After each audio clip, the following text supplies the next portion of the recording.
Ay, magandang araw. Ang ganda ng sikat ng araw ngayong umaga at ayan, may tayo sa ating gawain, ating daily life vlog. Ngayong araw nga pala ay magigisa ako ng baggy beans na may pork giniling. At ito na nga, nagsaing na rin ako at anong oras na. At ayan nga ang ating gawain, may mantika. Ready na to para sa pagpiprito ng ating bangus. At ayan, tinatakpan ko nga pala to kasi dalang-dala na ako sa talig ng mantika. Lagi ako may sugat at paso. Sumunod nga, ito nga, aking tinatanggalan ng mga string itong ating baggy beans. Isa-isa yan, dami 3/4 kilo kasi yung nabili ko. Yung gisa namin yan, yun ang ulam namin ngayon para sa pananghalian. Matapos yan, hiniwa ko na rin ang sibuyas, bawang at ready na to.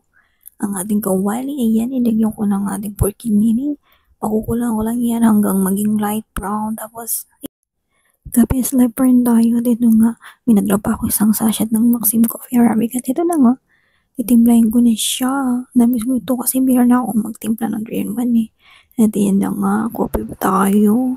Morning person tayo. Kabe is live talaga. Hindi mawawala yan as we grow old and old.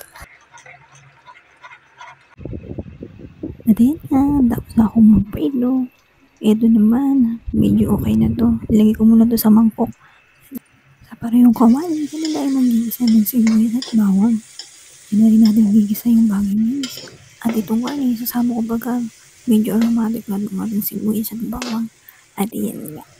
O, diba? Yummy, yummy yung bango. Nakakagutom. Ayan, half done lang naman kasi yung bagay beans. Masarap siya pag crunchy.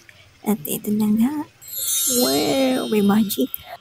Niblan ko doon ng dashi powder. Sarap nga yan sa gisa at mga seafood.